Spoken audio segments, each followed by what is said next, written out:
श्री कृष्ण गोविंद हरे मुरारे, हे नाथ नारायण वासुदेव।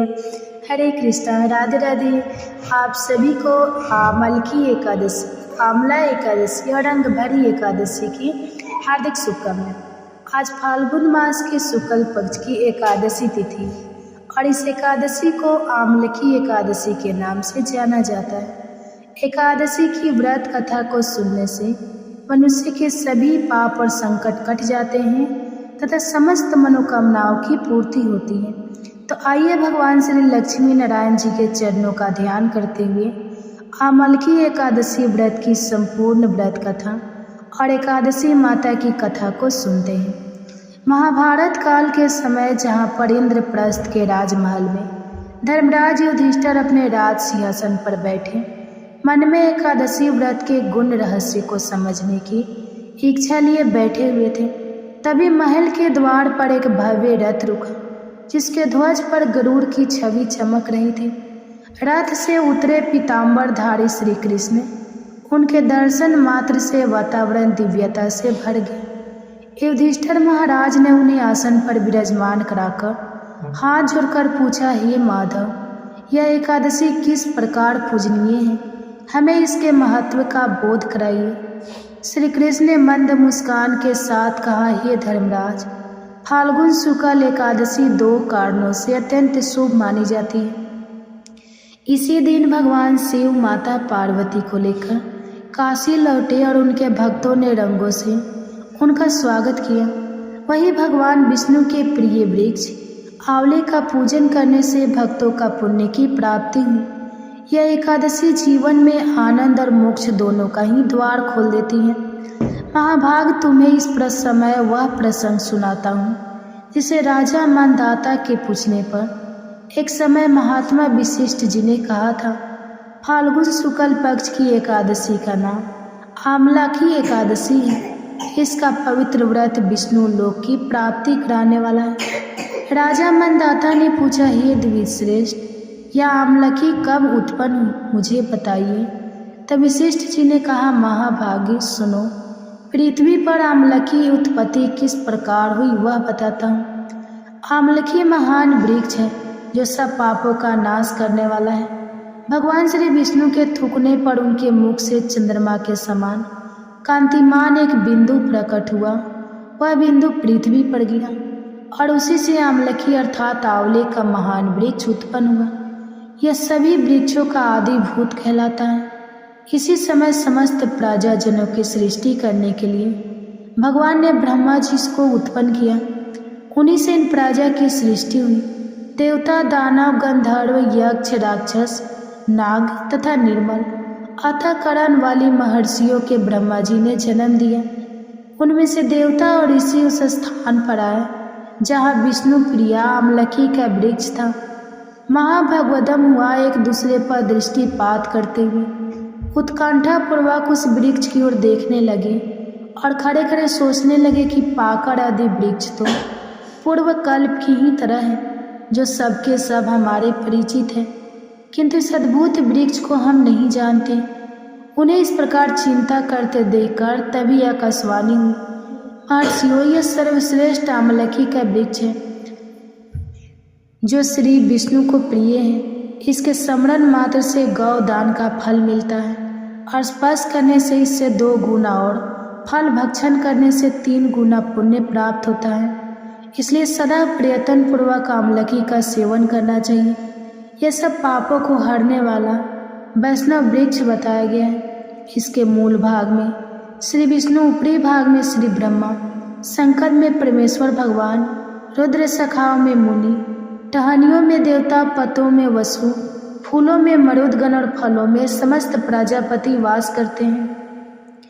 आमलकी सर्वदेवमयी बताई गई है। विष्णु भाग पुरुषों के लिए यह परम पूज्य है। ऋषि बोले, अव्यक्त स्वरूप से बोलने वाले महापुरुष, हम लोग आपको क्या समझे, आप कौन हैं, देवता है या और कोई और, हमें ठीक ठीक बताइए। आकाशवाणी हुई जो संपूर्ण भूतों की कर्ता और समस्त भवनों का सृष्टा है, जिन्हें विद्वान पुरुष भी कठिन से देख पाते हैं। वही सनातन विष्णु मैं हूँ देवाधिदेव। भगवान विष्णु का कथन सुनकर उन ब्रह्मा कुमार महर्षियों के नेत्र आश्चर्य से चकित हो गए। उन्हें बड़ा विस्मय हुआ। वे आदि अंत रहित भगवान की स्तुति करने लगे। ऋषि बोले, संपूर्ण भूतों के आत्मभूत आत्मा एवं परमात्मा को नमस्कार है। अपनी महिमा से कभी ना होने वाले अच्युत को नित्य प्रकार है। अंतर रहित परमेश्वर को बारंबार प्रणाम है। दामोदर कवि और यज्ञेश को नमस्कार है। मायापति आपको प्रणाम है। आप विश्व के स्वामी हो, आपको नमस्कार है। ऋषियों की इस प्रकार स्तुति करने पर भगवान श्री हरि संतुष्ट हो गए और बोले, महर्षि तुम्हें कौन सा अभीष्ट वरदान दूं?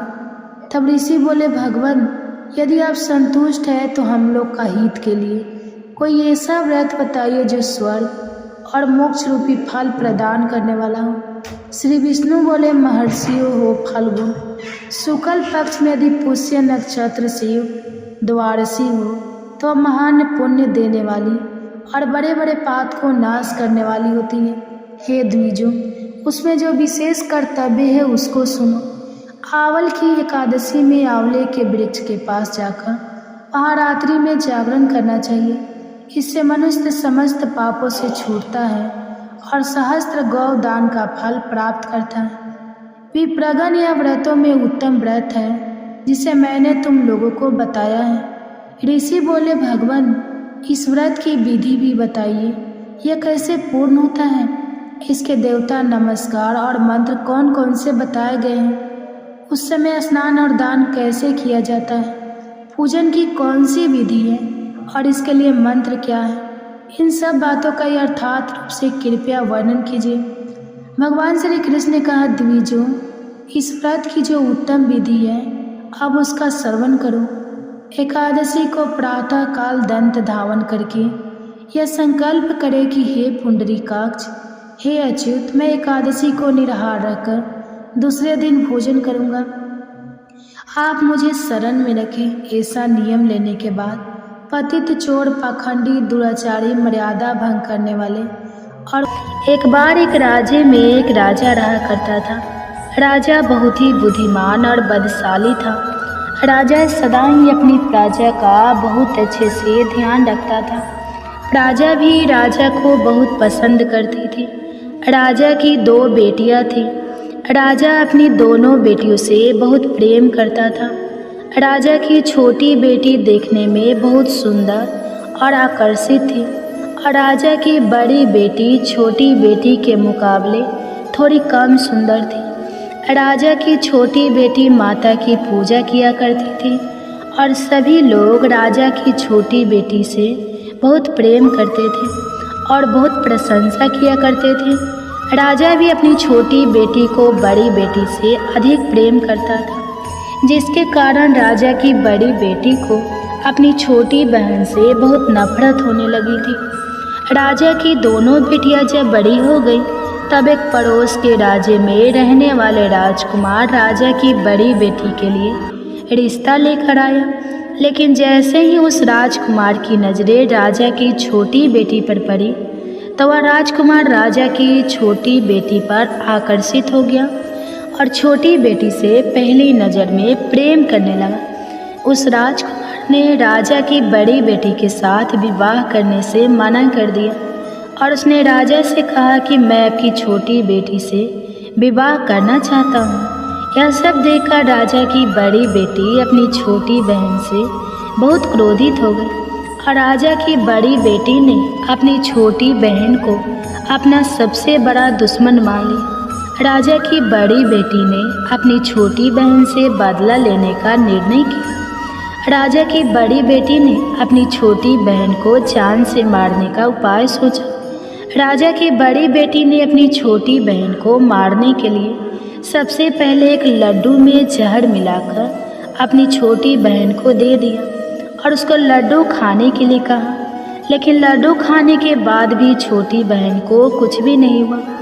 बड़ी बहन यह देखकर बहुत आश्चर्यचकित हो गई, लेकिन बड़ी बहन ने हार नहीं मानी जब उसकी छोटी बहन रात में कमरे में सो रही थी, तब उसने एक मटके में सांप रखकर उसके कमरे में छोड़ दिया, लेकिन सांप भी छोटी बहन का कुछ नहीं कर पाया। जिसके बाद बड़ी बहन ने अपनी छोटी बहन से कहा कि चलो हम लोग कुएं में से पानी भर कर लाते हैं। जिसके लिए वह अपनी छोटी बहन को पानी भरने के बहाने कुएं के पास ले गई और उसने अपनी छोटी बहन को कुएं में धक्का दे दिया। लेकिन छोटी बहन को तब भी कुछ नहीं हुआ, क्योंकि हर बार ग्यारस माता उसकी रक्षा कर रही थी। और उधर बड़ी बहन अपने सारे प्रयास के बाद भी असफल हो रही थी, जिससे वह बहुत क्रोधित हो गई और फिर उसने अपनी छोटी बहन के पास जाकर उसे प्रश्न किया कि मेरी छोटी बहन, क्या तुमको पता है कि भगवान ने सबको मृत्यु एक निश्चित समय पर लिखी हुई है, और कैसे तुम्हारी या मेरी मृत्यु होगी, क्या यह तुम जानते हो? तब छोटी बहन ने अपनी बड़ी बहन को बताया कि हाँ दीदी, मैं तो जानती हूँ मेरी मृत्यु कैसे होगी। छोटी बहन से यह सब बातें सुनकर बड़ी बहन मन ही मन बहुत प्रसन्न होने लगी और उसने अपनी छोटी बहन से कहा कि तो तुम मुझे अपनी मृत्यु का राज बताओ। तब छोटी बहन ने अपनी बड़ी बहन से कहा कि मेरी मृत्यु तो एक तोते में है, जो तोते के गले में एक हार है, उससे मेरी मृत्यु होगी। जब तक कोई भी व्यक्ति तोते को मारकर उस हार को अपने गले में पहनेगा तो मैं मूर्छित हो जाऊंगी, और जैसे ही उस हार को अपने गले से उतारे तो मैं वापस जीवित हो जाऊंगी। अपनी छोटी बहन की मृत्यु का राज जानकर बड़ी बहन बहुत खुश हुई और उसने अपनी छोटी बहन को मारने के लिए उसके पालतू तोते को ढूंढना शुरू कर दिया।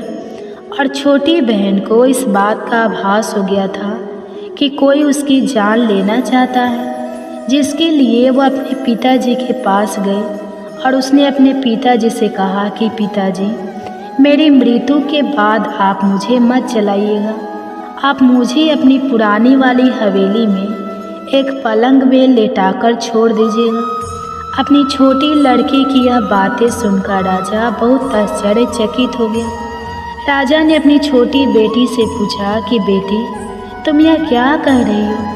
तब राजा की छोटी बेटी ने बताया कि पिताजी, समय किसी के लिए नहीं रुकता है, क्या कब किसको हो जाए इसका किसी को कुछ नहीं पता। फिर राजा ने अपनी छोटी बेटी से कहा कि तुम ऐसी बातें क्यों करती हो? 2-3 दिन के बाद तो तुम्हारा विवाह है।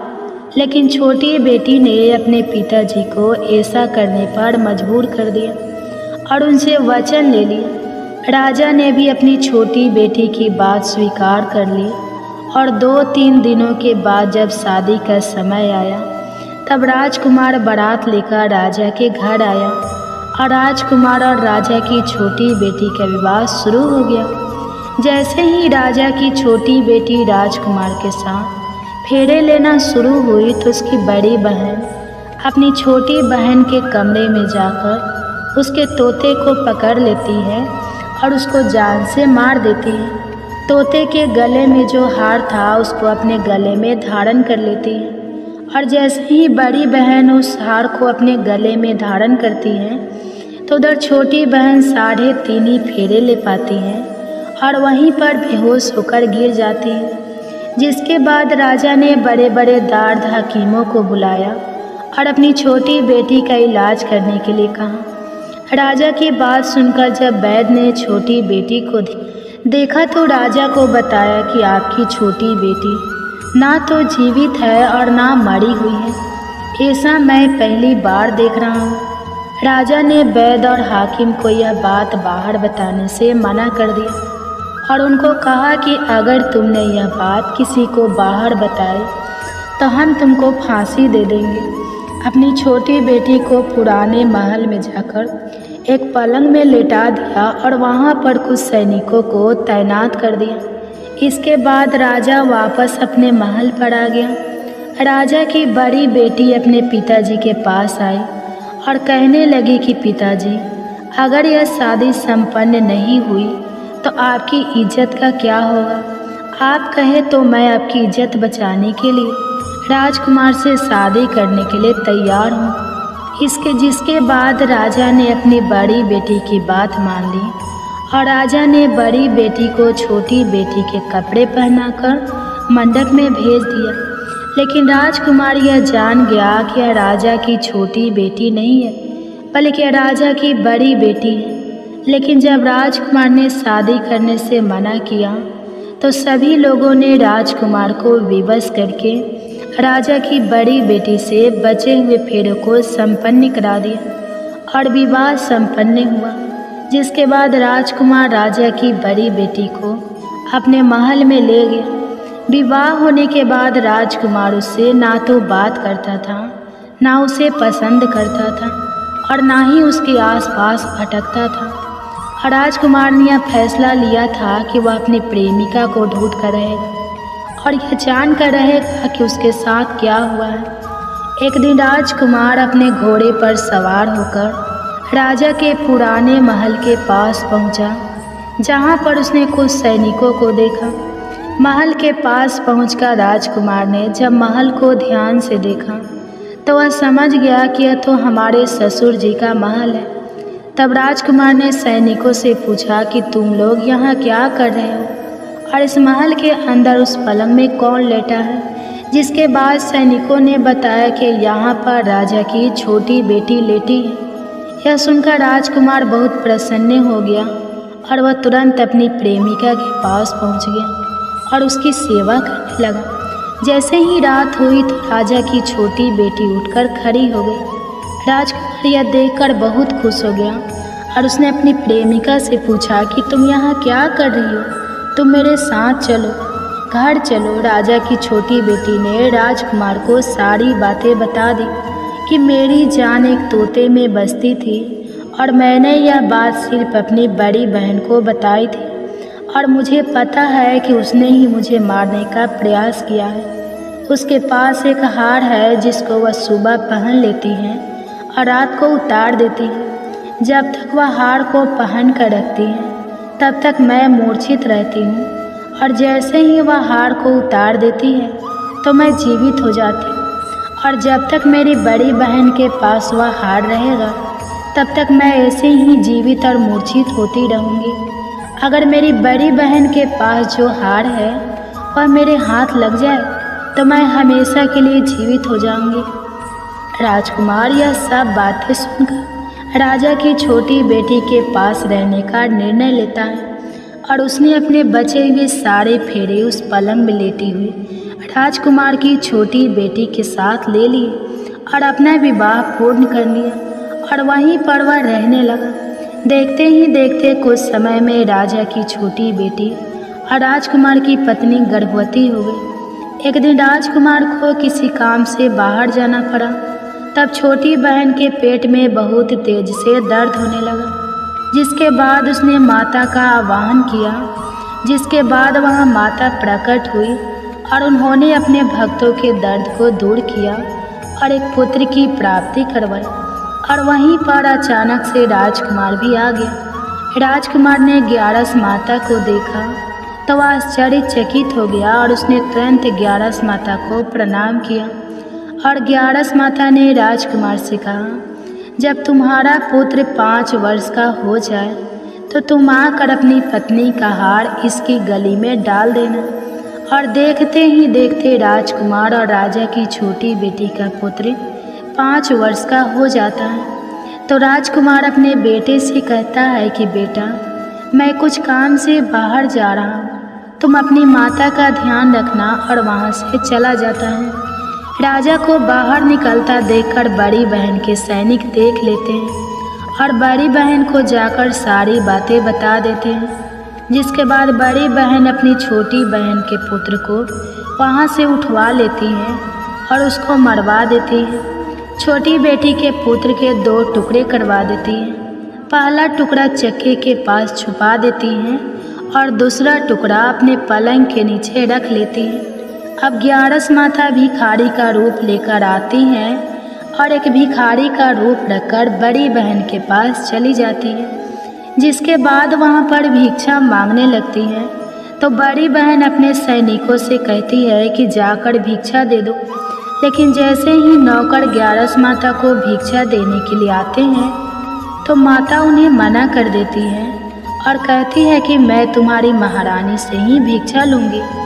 जिसके बाद बड़ी बहन स्वयं ही भिक्षा देने के लिए माता के पास आती है। तब माता एक बिल्ली का रूप लेकर उसके कमरे में चली जाती हैं और वहाँ पर छोटी बेटी के पुत्र के 2 टुकड़ों को आपस में जोड़ देती है और उसे जीवित कर देती है। फिर उसे वहाँ से ले जाती है। राजकुमार अपने बेटे को लेकर अपनी पत्नी के पास आ जाता है और उसे कहता है कि तुम इसका ध्यान रखना। अगर तुम इस बच्चे का अच्छे से ध्यान रखोगी तो मैं तुमसे बात करूँगा। एक दिन राजकुमार अपने बच्चे से कहता है कि तुम मम्मी से उनके गले का हार मांग लो। तो अपने पिता की बात मानकर राजकुमार का लड़का अपनी मम्मी के पास जाता है और कहता है कि मम्मी मुझे तुम्हारा हार चाहिए। यह सुनकर पहले तो बड़ी बहन बहुत क्रोधित होती है, पर उसको याद आता है कि राजकुमार ने कहा था कि अगर मैं इस बच्चे का ध्यान अच्छे से रखूंगी तो वह मुझसे बात करेंगे, जिसके कारण वह हार उस बच्चे को दे देती है और वह तुरंत हार को ले जाकर अपने पिताजी को दे देता है। और तभी राजकुमार अपने बेटे को लेकर वहाँ से जाने लगता है और अपनी पत्नी से कहता है कि तुम हमारे लिए खाना बनाकर रखना, मैं शाम को आकर तुम्हारे साथ खाना खाऊंगा। और वह अपने बेटे को लेकर वहाँ से चला जाता है। जिसके बाद वह राजा के पास जाता है और उनको सारी बातें बता देता है। राजा अपनी बड़ी बेटी की यह करतूत सुनकर बहुत क्रोधित होते हैं और अपनी परवरिश पर ही दोष देने लगते हैं। राजकुमार को अपनी छोटी बेटी के साथ रहने के लिए आदेश दे देते हैं। इस प्रकार ग्यारस माता की कृपा से राजकुमार और राजा की छोटी बेटी सुखपूर्वक रहने लगी। प्रेम से बोलिए एकादशी माता की जय। प्रेम से बोलिए माता लक्ष्मी और भगवान विष्णु की जय, माता पार्वती और भगवान शंकर की जय। कथा के बाद अब आप आरती श्रवण कीजिए। ओम जय एकादशी माता मैया, जय एकादशी माता, विष्णु पूजा व्रत को धारण कर, विष्णु पूजा व्रत को धारण कर, शक्ति मुक्ति पाता। ओम जय एकादशी माता, तेरे नाम गिना देवी, भक्ति प्रदान करनी मैया, भक्ति प्रदान करनी, गण गौरव की देनी, गण गौरव की देनी, माता शास्त्र में वर्णी, माता शास्त्र में वर्णी। ओम जय एकादशी माता, मार्गशीर्ष की कृष्ण पक्ष की उत्पन्न विश्वरणी, जनमी मैया उत्पन्न विश्व तारे जनमी, शुक्ल पक्ष में हुई मोक्षदा, शुक्ल पक्ष में हुई मोक्षदा, मुक्ति दाता बन आई। ओम जय एकादशी माता, पौष की कृष्ण पक्ष की सफला नामक है, सफला नामक है, शुक्ल पक्ष में होए पुत्रदा, आनंद अधिक रहे। ओम जय एकादशी माता, नाम सटितिला, माघ मास में कृष्ण पक्ष आवे मैया, कृष्ण पक्ष आवे, शुक्ल पक्ष में जया कहावे, शुक्ल पक्ष जया कहावे, विजय सदा पावे। ओम जय एकादशी माता, विजया फागुन कृष्ण पक्ष में, शुक्ला आमल की मैया, शुक्ला आमल की मैया, पापे मोचनी कृष्ण पक्ष में, चैत्र महाबली की। ओम जय एकादशी माता, चैत शुक्ल में नामे कमदा, धन देने वाली मैया, धन देने वाली मैया, नाम बरुथिनी कृष्ण पक्ष में, नाम बरुथिनी कृष्ण पक्ष में, बैसाखी माह वाली। ओम जय एकादशी माता, शुक्ल पक्ष में हुई मोहिनी, आप सै कृष्ण पक्ष नाम, निर्जला सब सुख करने, नाम निर्जला सब सुख करने, शुक्ल पक्ष रखी। ओम जय एकादशी माता, योगिनी नाम आषाढ़ में जानो, कृष्ण पक्ष करनी देवसैनी नाम कहाओ, शुक्ल पक्ष धरनी। ओम जय एकादशी माता, कामिका श्रावण मास में आवे, कृष्ण पक्ष कहिए श्रावण शुक्ला होए, पवित्र आनंद से रहिए। ओम जय एकादशी माता, आजा भाद्रपद कृष्ण पक्ष के, परिवर्तन शुक्ला इंद्र आश्विनी कृष्ण पक्ष में, इंद्र आश्विनी कृष्ण पक्ष में भवसागर निकला। ओम जय एकादशी माता, पापे कुंसा शुक्ल पक्ष में, आपे हरण हारी, रामा माँ कार्तिक में आवे, सुखदायक भारी। ओम जय एकादशी माता, देवोत्थिनी शुक्ल पक्ष की, दुख ना सके मैया दुख ना सके, मैया पावन मास में करू विनती, पावन मास में करू विनती, पार करो नैया। ओम जय एकादशी माता, परमा कृष्ण पक्ष में होती, जन मंगल करनी मैया, जन मंगल करनी मैया, शुक्ल मास में होए पगिनी, शुक्ल मास में होए पगिनी, दुख दरिद्र।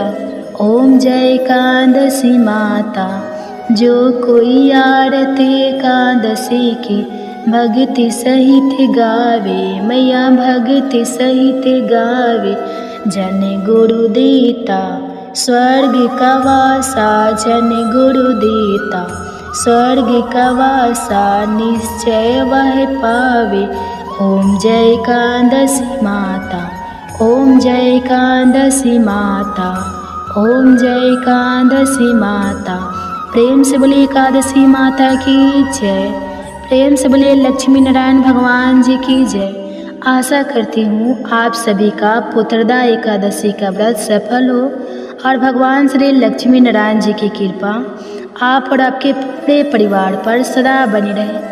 आपको यह कथा पसंद आई हो तो वीडियो को लाइक करिएगा, शेयर करिएगा, कमेंट्स में भगवान श्री विष्णु जी और माता लक्ष्मी जी की जय लिखिएगा और चैनल को सब्सक्राइब कीजिएगा।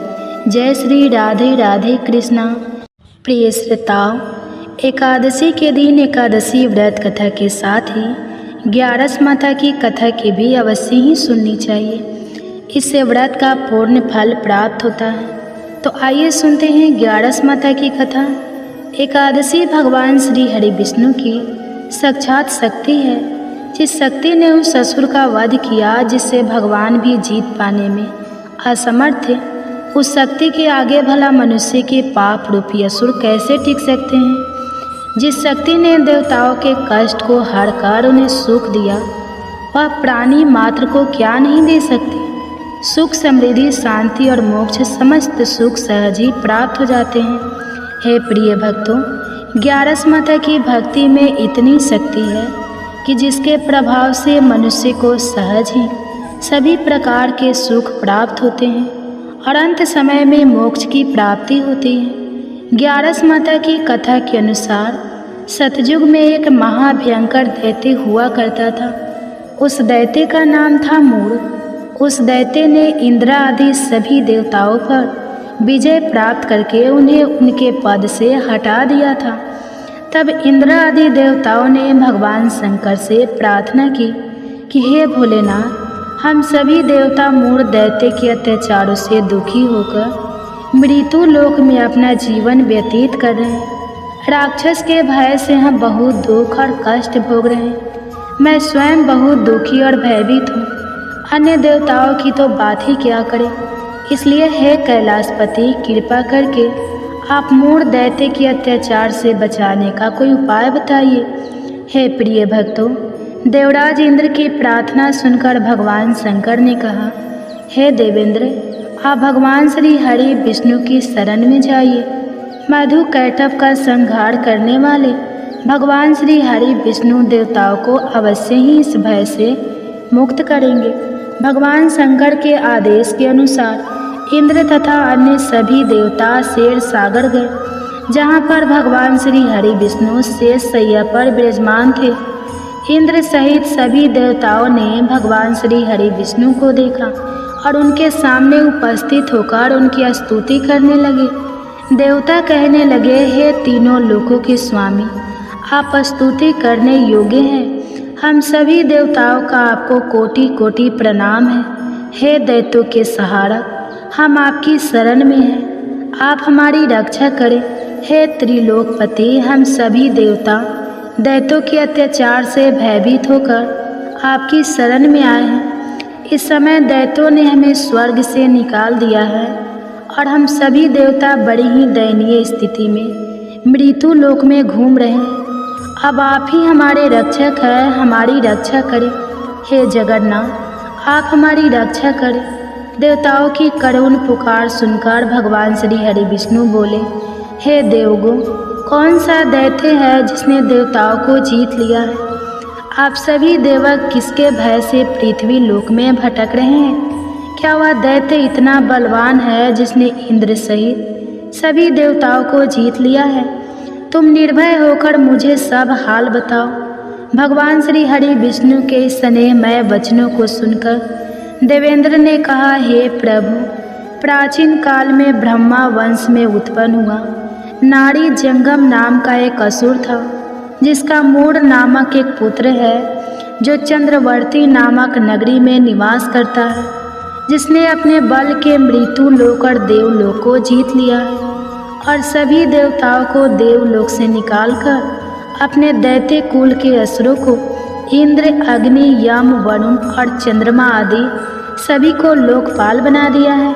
वह स्वयं सूर्य बनकर पृथ्वी को तापता है और स्वयं मेघ बनकर जल की वर्षा करता है।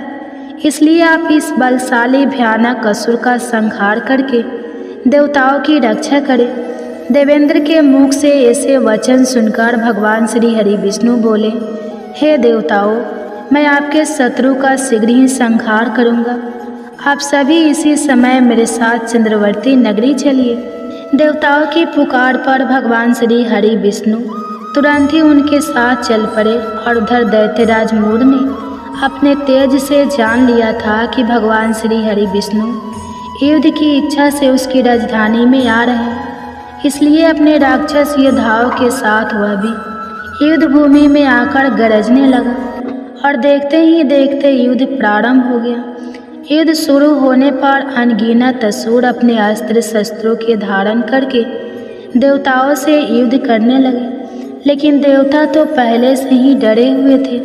वह अधिक देर तक राक्षसों का सामना ना कर सके और भाग खड़े हुए। तब भगवान श्री हरि विष्णु स्वयं युद्ध भूमि में आ गए। दैत्य पहले से भी ज़्यादा जोश में भरकर भगवान श्री हरि विष्णु से युद्ध करने लगा। वे अपने अस्त्र शस्त्रों से उन पर भयानक प्रहार करने लगा। दैत्यों के आक्रमण वारों को श्री हरि विष्णु अपने चक्र और गदा के प्रहारों से नष्ट करने लगे। इस युद्ध में अनेक दैत्य सदा के लिए मृत्यु की गोद में समा गए, किंतु दैत्यराज मूढ़ भगवान विष्णु के साथ निश्चल भाव से युद्ध करता रहा। उसका तो जैसे अभी बाल था, बांका नहीं हुआ था। वह बिना डरे युद्ध कर रहा था। भगवान विष्णु मूर्ख को मारने के लिए जिन जिन शास्त्रों का प्रयोग करते, वे सब उसके तेज से नष्ट होकर उस पर पुष्पों के समान गिरने लगते। अनेक अस्त्र शस्त्रों का प्रयोग करने पर भी भगवान श्री हरि विष्णु उसे जीत ना सके। तब वे आपस में मिल युद्ध करने लगे। भगवान श्री हरि विष्णु उस असुर से देवताओं के लिए सहस्त्र वर्षों तक युद्ध करते रहे, किंतु उस असुर से जीत ना सके। अंत में भगवान विष्णु शांत होकर विश्राम करने की इच्छा से बद्रिका आश्रम स्थित 38 कोस लंबे एक द्वार वाली हेमवती नाम की एक गुफा में प्रवेश कर गए। उस गुफा में भगवान ने शयन किया। भगवान विष्णु के पीछे वह दैत्य भी चला गया। भगवान श्री हरि विष्णु को सोता हुआ देखकर वह दैत्य उन्हें मारने को तैयार हुआ। वह सोच रहा था कि आज तो मैं अपने चीर शत्रु को मारकर हमेशा हमेशा के लिए निशक्तंठ हो जाऊंगा, लेकिन उसकी यह इच्छा पूर्ण ना हो सकी, क्योंकि उसी समय भगवान श्री हरि विष्णु की देह से एक दिव्य वस्त्र धारण किए हुए एक अत्यंत मोहिनी देवी उत्पन्न और राक्षस को ललकार कर उससे युद्ध करने लगी। उस देवी को देखकर राक्षस को घोर आश्चर्य हुआ और वह सोचने लगा कि यह ऐसी दिव्य कन्या कहाँ से उत्पन्न हुई, और फिर वह असुर उस कन्या से लगातार युद्ध करता रहा। कुछ समय बीतने पर उस देवी ने क्रोध में आकर उस दैत्य के अस्त्र शस्त्रों के टुकड़े टुकड़े कर दिए। अब तो उस दैत्य को बड़ा ही क्रोध आया और वह सारी मर्यादाएं भंग करके उस देवी के मल्ल युद्ध करने लगा। उस तेजस्वी कन्या ने उसको धक्का मारकर मूर्छित कर दिया और उसकी मूर्छा टूटने से पूर्व ही उसका सिर काटकर धड़ से अलग कर दिया, और सिर कटते ही वह असुर पृथ्वी पर गिरकर मृत्यु को प्राप्त हुआ और बाकी बचे हुए असुर अपने राजा का ऐसा दुखद अंत देखकर भयभीत होकर पाताल लोक में भाग गए। भगवान श्री हरि विष्णु जब निद्रा से जागे तो उस असुर को मरा हुआ देखकर उन्हें घोर आश्चर्य हुआ और वे सोचने लगे कि इस महाबली को किसने मारा है। तब वह तेजस्वी कन्या श्री हरि से हाथ जोड़कर बोली, हे जगदीश्वर, यह असुर आपको मारने को तत्पर था, तब मैंने आपके शरीर से उत्पन्न होकर इस असुर का वध किया है। देवी की बात सुनकर भगवान श्री हरि विष्णु बोले कि तुमने इस असुर को मारा है, इसलिए हे देवी मैं तुमसे अत्यंत प्रसन्न हूँ। इसे मारकर तुमने तीनों लोकों को देवताओं के कष्ट को हरा है, इसलिए तुम अपनी इच्छा अनुसार वरदान मांग लो, मैं तुम्हारी प्रत्येक इच्छा को पूर्ण करूँगा।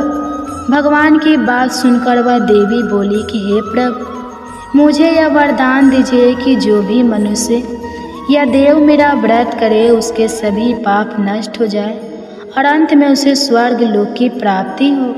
मेरे व्रत का आधा फल रात्रि को मिले और उसका आधा फल एक समय भोजन करने वाले को मिले। जो श्रद्धालु भक्ति पूर्वक मेरे व्रत को करे वह निश्चय ही वैकुंठ लोक को प्राप्त करे। जो मनुष्य मेरे व्रत में दिन तथा रात्रि को एक बार भोजन करे वह धन धान्य से भरपूर रहे। कृपा करके मुझे ऐसा वरदान दीजिए।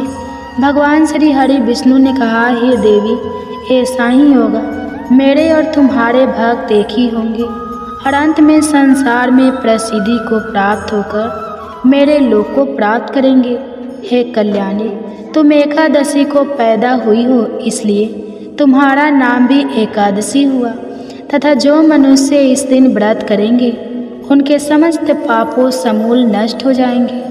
तुम मेरे लिए अब तीज, अष्टमी, नवमी और 14 से भी अधिक प्रिय हो। तुम्हारे व्रत का फल सभी तीर्थों के फल से भी महान होगा। यह मेरा अष्टांग का कथन है। इतना कहकर भगवान श्री हरि विष्णु उसी स्थान पर अंतर ध्यान हो गए। तो सभी प्रेम से बोली एकादशी माता और विष्णु भगवान की जय। हे प्रिय भक्ते, तो आइए अब सभी मनोकामनाओं को पूर्ण करने वाली तुलसी माता की बड़ी ही पावन कथा को सुनते हैं। एक बार एक गांव में एक बुजुर्ग महिला रहा करती थी। वह प्रतिदिन पूजा पाठ किया करती थी। वह रोज तुलसी माँ की पूजा करती थी और वह बुजुर्ग महिला रोज तुलसी माता से कहती, हे तुलसी माँ, तुम मुझे बहू दे, पीताम्बर की धोती दे, मीठा मीठा घास दे, बैकुंठ में वास दे, चटक की चाल दे, पटक की मौत दे, चंदन का काठ दे, रानी का काज दे, दाल भात का भोजन दे, ग्यारस की मौत दे और कृष्ण जी का कंधा दे। वह बुजुर्ग महिला हर महीने महीने में तुलसी माता की रोज पूजा करती थी और उनके बिरले को रोज सींचती थी। तुलसी माता बुजुर्ग महिला की बात सुनकर धीरे धीरे सूखने लगी। तभी भगवान श्री कृष्ण जी ने देखा कि तुलसी माता सूख रही है, और तभी एक दिन भगवान श्री कृष्ण तुलसी माता जी के पास प्रकट हुए और भगवान श्री कृष्ण जी ने तुलसी माता से पूछा, तुम क्यों सूख रही हो? सभी महिलाएं तुम्हारी पूजा करती है और तुमको रोज सींचती हैं, लेकिन फिर भी तुम सूखती जा रही हो, इसका कारण क्या है? जिसके बाद तुलसी माता ने भगवान श्री कृष्ण जी से कहा कि हे प्रभु, एक बुजुर्ग महिला मेरे पास रोज आती है और रोज एक ही बात बोलती है कि हे तुलसी माता, सबकी दाता मैं तेरा बिरला सींचती हूँ, तो मुझे बहू दे, पीताम्बर की धोती दे, मीठा मीठा घास दे, बैकुंठ में वास दे, चटक की चाल दे, पटक की मौत दे, चंदन का काठ दे, रानी सर राज दे, दाल भात का भोजन दे, ग्यारस की मौत दे और कृष्ण जी का कंधा दे। मैं उस बुजुर्ग महिला की सारी मनोकामनाएं पूरी कर सकती हूँ, लेकिन उसकी एक मनोकामना पूरी नहीं कर सकती। मैं कृष्ण जी का कंधा कहाँ से दूंगी? भगवान श्री कृष्ण जी तुलसी माता की यह बात सुनकर जोर जोर से हंसने लगे, और फिर भगवान श्री कृष्ण जी ने तुलसी माता जी से कहा कि तुम चिंता मत करो, जब वह बुजुर्ग महिला की मृत्यु होगी तब मौके पर मैं और आप ही कंधा दे देंगे। आप सुबह जब वह पूजा करने आए तब कह देना कि सब कुछ तुम्हें मिल जाएगा। कुछ दिनों बाद वह वृद्ध महिला ठोकर खाकर रास्ते में गिरकर मर गई। पूरे गांव के सभी लोग आए और उस महिला को सभी लोग धर्मात्मा मानते थे। उसको तुलसी जी की डकुरी कहते थे। उसके परिवार में कोई भी नहीं था, इसलिए गांव वालों ने ही उसके अंतिम संस्कार करने की योजना बनाई और उसे नहलाकर जब बैकुंठी पर बैठाने के लिए उसे उठाने लगे तो उसका मृत शरीर इतना भारी हो गया था कि उसे कोई उठा नहीं पाया। यह सब देखकर वहाँ के सभी लोग तरह तरह की बातें करने लगे और कहने लगे कि यह इतना पूजा पाठ करती थी, हर समय माला फेरती थी, इसलिए यह इतनी भारी हो गई है। वही पूरे गांव में चर्चा होने लगी कि डोकरी माई कोई भक्ति नहीं करती थी या छल कपट करती थी। हम जिसे धर्मात्मा समझते थे वह पापी है जो कि किसी से भी नहीं उठ पा रही है। यह इसके कर्मों की सजा है। इधर भगवान ने सोचा कि मेरे भक्तों की निंदा हो रही है, इसलिए भगवान ने बूढ़े ब्राह्मण का वेश धारण करके वहाँ पर आए और वहाँ पर जितने भी लोग इकट्ठे हुए थे उनसे पूछने लगे कि यहाँ पर इतनी भीड़ क्यों लगी है, जिससे लोग कहने लगे कि यह डोकरी माई मर गई है और पाप इतना था कि इससे यह उठ ही नहीं पा रही है। सब उठाकर थक गए। तब ब्राह्मण जी ने कहा कि मुझे एक बार डोकरी के कानों में कहने दो, फिर वह देखो कैसे उठती है। तो सभी लोगों ने कहा कि आप भी प्रयास करके देख लीजिए। तब भगवान ने उस वृद्ध महिला के कानों में कहा कि हे डोकरी माई, देखो मैं आ गया। और जो भी बुढ़िया माई पूजा करते समय शब्द कहती थी वह शब्द उसके कानों में कहने लगे, तू बिरला सींच मेरा, मैं करूँ निस्तार तेरा। डोकरी माई बहू ले, बेटी ले, पोता ले, लड्डू ले, पीताम्बर की धोती ले, गहना ले, घी का घड़ा ले, मीठा मीठा खीर और पूड़ी ले, दाल भात का भोजन ले, धन दौलत ले, बेटा पोता को काम ले, तुलसी का पत्ता ले, मुंह में गंगा जल ले, 11 माता को दीन ले, श्री कृष्ण जी का कंधा ले। इतना सुनते ही डोकरी हल्की हो गई। भगवान ने बोला, आओ और उसको उठाओ। भगवान ने हाथ लगाया और डोकरी उठ गई। सबको बड़ा ही आश्चर्य हुआ। उसे खूब धूमधाम से ले जाया गया। भगवान उसे अपने कंधे पर ले गए। पूरे गांव में इसकी चर्चा होने लगी, जिससे उसको मुक्ति मिल गई और वह बैकुंठ में चली गई। सभी लोग देखते रह गए। सभी लोगों ने देखा कि शमशान घाट तक तो ब्राह्मण साथ ही आया था, लेकिन अब वह दिखाई नहीं दे रहा है। इससे लोगों को समझ में आ गया कि वह और कोई नहीं, स्वयं भगवान ही बूढ़े ब्राह्मण के रूप में आए थे। तो बोलिए श्री राधा कृष्ण भगवान की जय। बोलिए श्री तुलसी शालिग्राम